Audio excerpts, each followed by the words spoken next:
In terms of your work in the army, what skills in particular would you say you took forward? You're mentioning.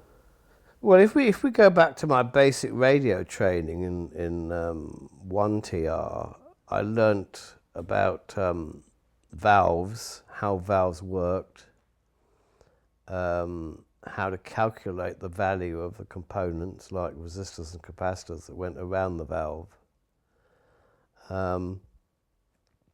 When I went to the School of Signals with all this fantastic test gear, I learnt how to use signal generators, oscilloscopes, how to design power supplies.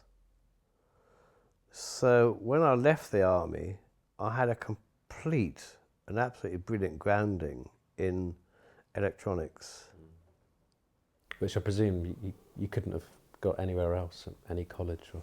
Not at that time, no, not at all. And what did you want to do with those skills you had developed? What was your ambition?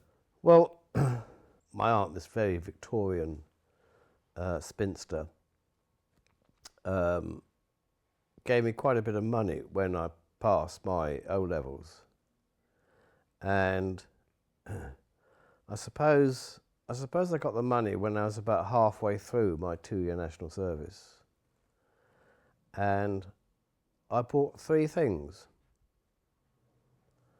I bought a Vortexion tape machine. I bought a Vortexion mixer, which are generally associated now with Joe Meek. And I bought a Film Industries M8 ribbon microphone, immediately followed by another M8 ribbon microphone and an STC 4033 cardioid microphone. They're the ones that at that time the BBC used to use on the end of a pole. And so I now had 3 microphones. However, I had a 4-input mixer, so I went out and bought a cheap microphone. I can't remember what it was. But then I discovered that compared to when I was at home with my first tape machine, being in the army, I had musicians to record because we were right next to the School of Music, which is a big band, and there were about, I don't know, I suppose 100 musicians in it. And about 25 of them formed themselves into a dance band and would go out and do dances on Saturday night. So I used to turn up with all my gear. And it was quite a challenge recording, 20-piece big bands or Ted Heath style band just on 4 microphones. But then that's when I started learning about mic placement and room acoustics, or hall acoustics as it was. And did you begin recording music when you got back to London? When I got back to London, I wanted a job. Prior to being called up, I had been offered a job by IBC as an engineer. But my call-up papers prevented me from taking that job. And when I came out of the army, they didn't have a vacancy. So I applied for a job with ATV and the BBC and got a job at the BBC. The only problem was that I was assigned to a vision crew, whereas I wanted to be on the sound crew.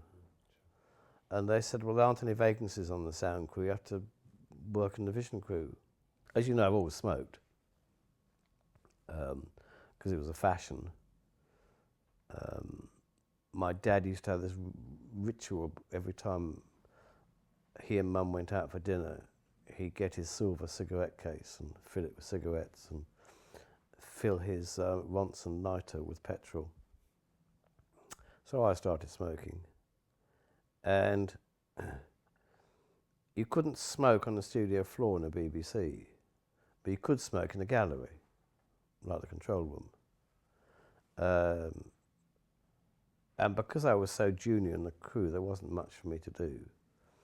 So I used to spend most of my time in the gallery, and I got fascinated by vision mixing. And a great friend of mine there, Gordon Hesketh, went out of his way to teach me how to vision mix.